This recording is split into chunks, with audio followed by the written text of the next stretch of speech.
Mr. Mason? Mr. Mason!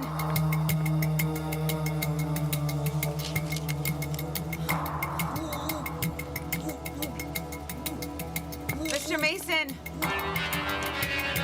Mr. Mason? Mr. Mason? Mr. Mason?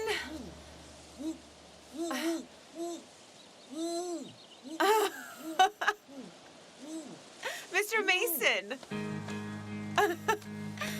Are you okay? Mr. Mason, who tied you up to this tree? I'm sorry. Pardon.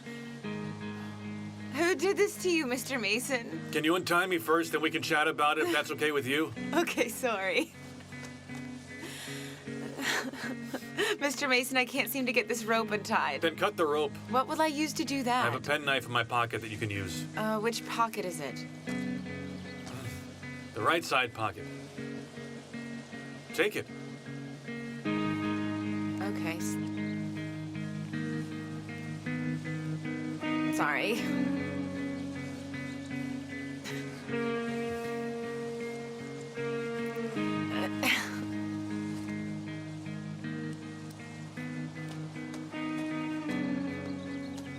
Just don't cut my hands off, please. No need to worry. How did you find me, anyway? Very nice. You blended nicely like a squirrel. What I mean is geographically speaking. You told me yourself, didn't you, Mason? I just followed the directions that you gave me, and I saw your belt and your cell phone on the roadway. And that's how I found you.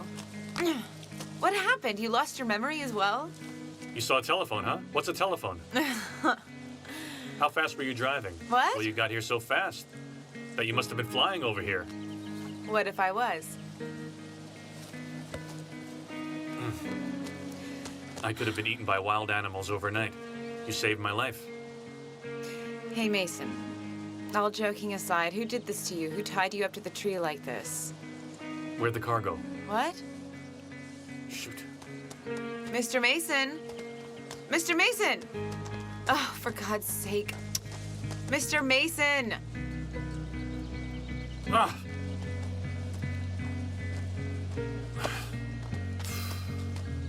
Oh. What's going on, Mr. Mason? Aren't you going to tell me?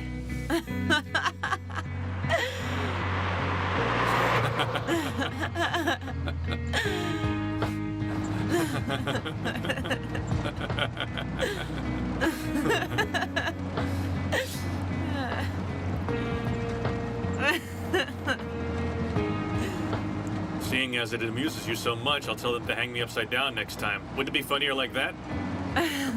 Please don't be offended, Mr. Mason, but when I saw you hugging that tree like a giant koala, well, that must have just been nerves, you know?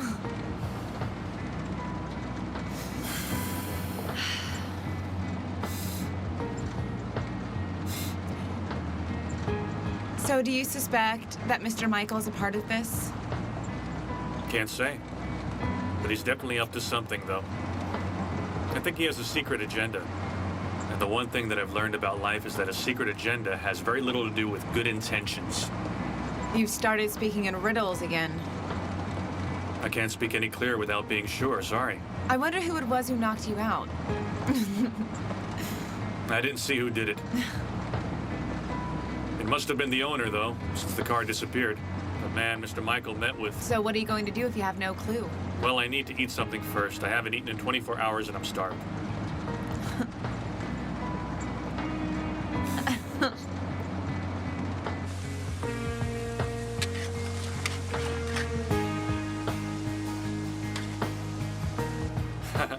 I can't believe my eyes, Miss Erin. You're eating food from a street vendor?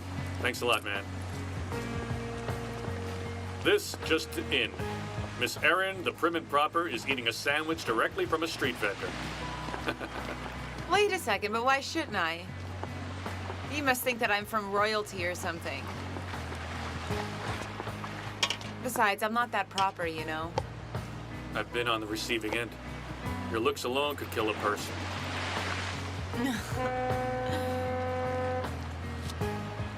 Do you know what I thought when I first saw you?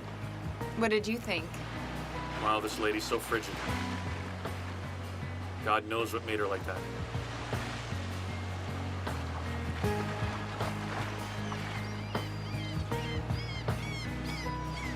On the other hand, though, you're probably better with people that you know well. It's probably because you don't trust people easily, but there's always a distance with you. That's the one. That's the look. Precisely the look I'm talking about.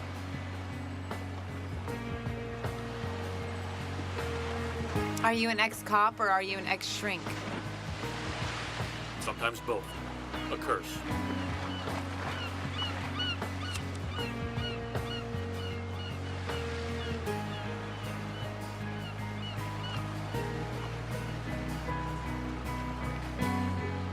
You know what? You're actually correct.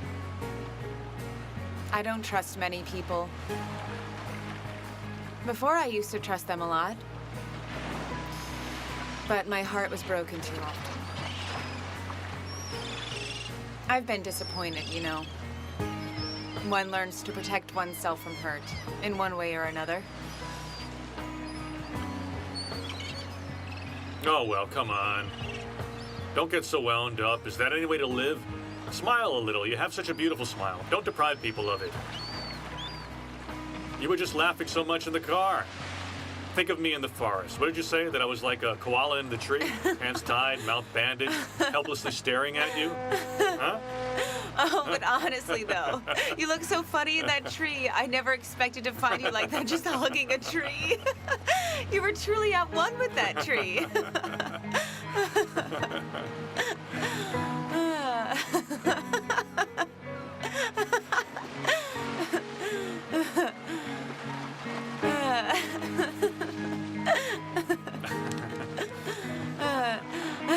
But it really was very funny. Finding you in the forest like that, hugging a tree like some sort of crazed koala. Honestly, whoever tied you up there has a brilliant sense of humor. You keep laughing, dear. Let's see what else is going to happen to me as a result of working this case. My good Lord. I'm really sorry. It must be the nerves.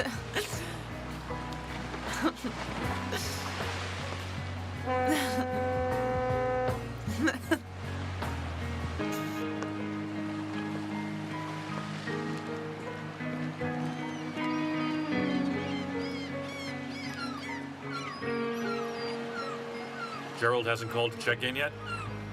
He came back this morning to change, but then he went out again. He claims he waited there all night, but nobody showed up. It doesn't sound quite right. You're right, it's strange how things are going. Everyone's hiding things from everyone else. It's enough to drive one crazy. That's very true. Okay, that's enough of this lunch break by the sea. Let's get back to work. Where shall I drop you, Mr. Mason? Home if it's not too much trouble, my lady. I'll pick up my car later. After that, Who are you going to follow this time, Mr. Michael or Gerald? well, to be honest, I would love to follow someone else instead. But I'll have to make do with Mr. Michael. We have no news from Mr. Gerald anyway.